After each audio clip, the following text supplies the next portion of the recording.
La vivienda en pandemia, resiliencia de los habitantes como un proceso autopoyético en un sistema complejo, es una historia que les quiero compartir a ustedes.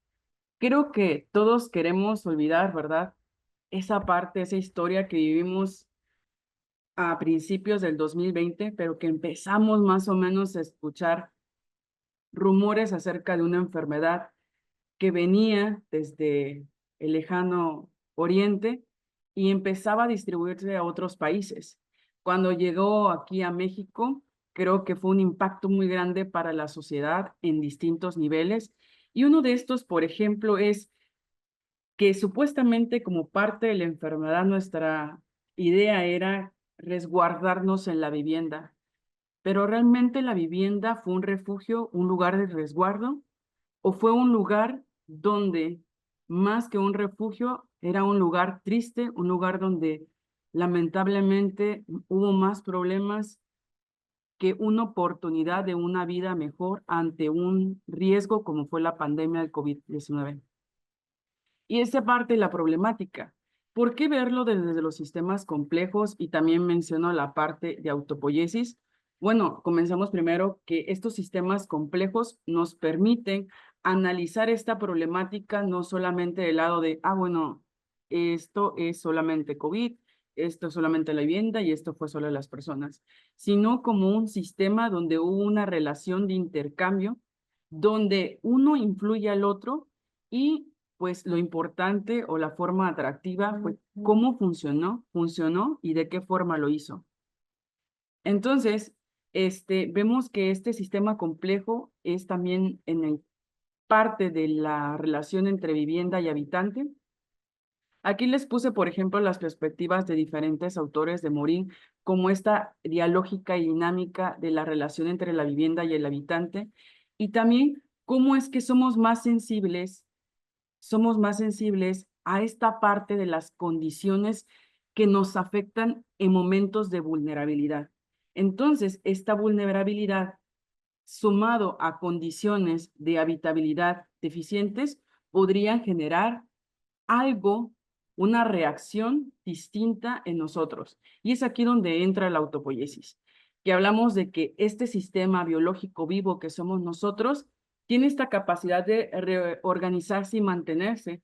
Entonces, en esta parte buscamos qué cosas pudieron afectar o ayudar a la residencia a través de la vivienda y sus distintas partes de la habitabilidad que puede haberse dentro de la vivienda.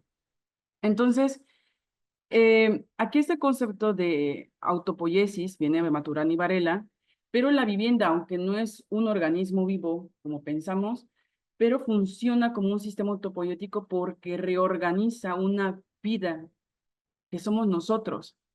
Entonces, esta forma de ver nos ayuda también a se forma o no la capacidad de las personas para superar los traumas a través de la resiliencia. La resiliencia no es nada más como quizás algunos pensamos de que es hablar de un trauma como que si no nos hubiera pasado nada, sino es poder recuperarse ante a una situación difícil y de crisis como fue en este caso, estar confinado en la vivienda debido a una enfermedad. Entonces, ¿qué fue lo que se hizo? Bueno, se aplicó una entrevista semiestructurada a más de 50 personas, aquí dice 50 personas, 39 viviendas. Fueron a niños, adolescentes, jóvenes, adultos y adultos mayores. Y se les hizo esta entrevista respecto a 7 aspectos, que son recepción del espacio, rutina, hábitos, alimentación, percepción de salud física y mental, percepción de las relaciones interpersonales y también la relación con su vivienda y con el entorno inmediato a la vivienda. Si ustedes pueden ver del lado derecho, ustedes pueden ver, por ejemplo, que apliqué, aparte de las respuestas que tengo de las entrevistas, otro de los tratamientos que se les dio a estos resultados fue poner como un sistema Likert de 5 puntos, donde el azul que ven ustedes en la tabla dice que no se siente afectado en ese aspecto, poco afectado es el 2, el 3 es como beige, es afectado, frecuentemente afectados el 4 y el rojo es muy afectado. Entonces podemos ver, incluso, bueno, hay un aspecto que se llama líbido, que no, pues no se le pregunta a la parte de los niños ni a los adolescentes, pero a la parte de los jóvenes adultos mayores, vemos, por ejemplo, que este aspecto sí fue tomado en cuenta. Entonces, ¿cómo fue afectada su rutina? ¿Qué sentido? De que yo ya tengo programado qué es lo que voy a hacer dentro de la vivienda, sé a qué horas voy a llegar, sé de qué manera va a funcionar mi cuerpo, se va a mover en esa vivienda. Y hubo un cambio total de cómo mi cuerpo como organismo vivo ahora se tenía que mover en ese lugar.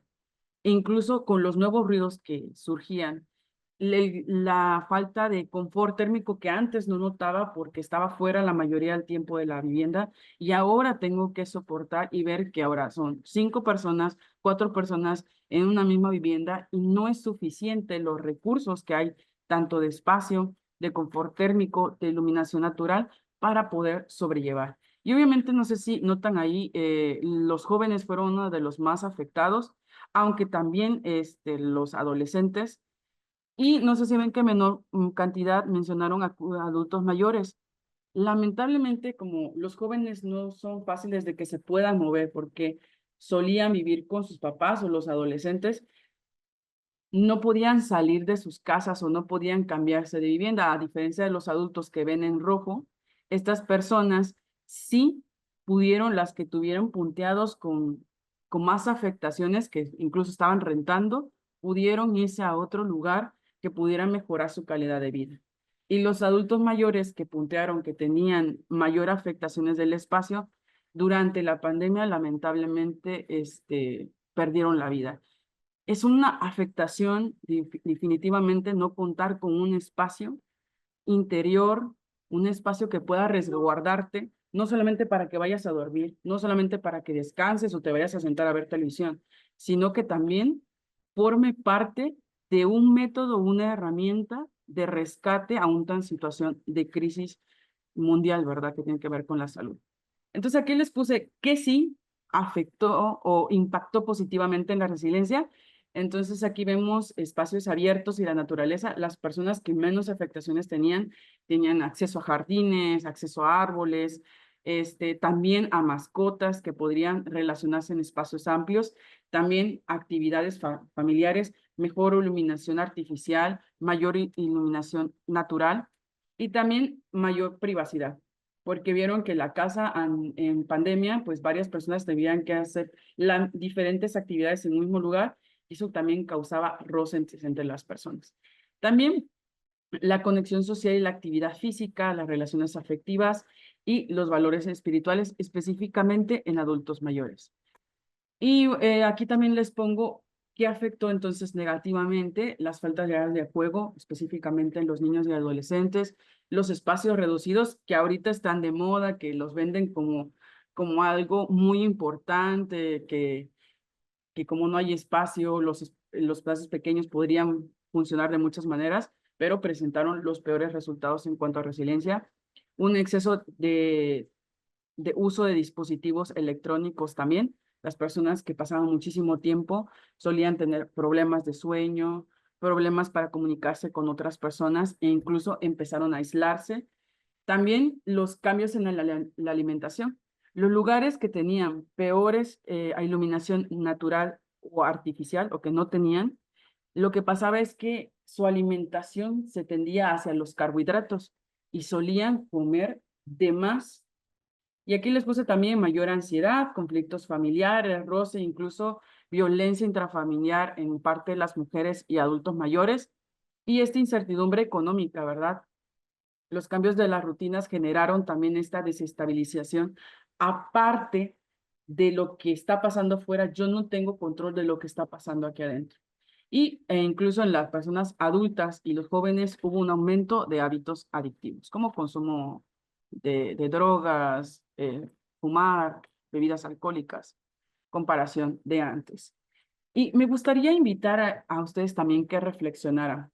¿Será que el espacio donde estamos puede generar este proceso que me va a alimentar y me hace más fuerte para sobrellevar las crisis que vienen, las crisis climáticas, las crisis a nivel de enfermedades como pandémicas como lo que sucedió? ¿Será que estamos dispuestos a volver a la casa y saber que tienen las condiciones apropiadas para no solamente guardarnos, sino darnos las herramientas para tener un bienestar? Ya que les puse la habitabilidad de la vivienda, sí influye en la resiliencia. ¿A qué nivel? El confort térmico, la cuestión de los olores, el ruido, también la parte de la distribución de los espacios, el tamaño, los colores, los materiales. También esta parte de si tiene lo suficiente para que yo pueda convivir con otras personas y al mismo tiempo tener lugares para mi privacidad. Aquí destaco esta necesidad de entornos adaptativos que promuevan el bienestar y la estabilidad ante la crisis. Como les dije, no solo la pandemia de COVID-19, que quizás a muchos decimos, bueno, fue borrón y cuenta nueva, esto no pasó, ya estamos afuera, pero realmente con la situación, el cambio climático, las cosas que están sucediendo a un ritmo vertiginoso, nos debemos de preguntar, ¿nunca va a volver a pasar? Entonces, debemos la vivienda específicamente, que en este caso nos dimos cuenta que es un lugar, debería ser un lugar de refugio, debe estar apta para las crisis del futuro. Y pregúntense, y me gustaría también los que nos escuchan, de qué manera no solamente ver como ese espacio, la vivienda, de guardarse o ir a dormir, sino como este todo integral que podría ayudarme en momentos de enfermedad, en momentos de inseguridad, en momentos también de crisis emocionales y pudiera tener esa estabilidad o proveerme esa estabilidad para que yo pueda también hacer frente a lo que venga y sobreponerme a las crisis. Y entonces, les comparto, les agradezco mucho el tiempo. Yo creo que este tema es puntual y que reflexionemos sobre esto y que también a partir de ahora lo que construyamos no solo lo veamos o lo diseñemos a partir de solo un punto de vista como todos los que están expuestos han dicho ahorita, sino de una manera multidisciplinaria, cómo nos va a afectar en todos los sentidos. Muchísimas gracias.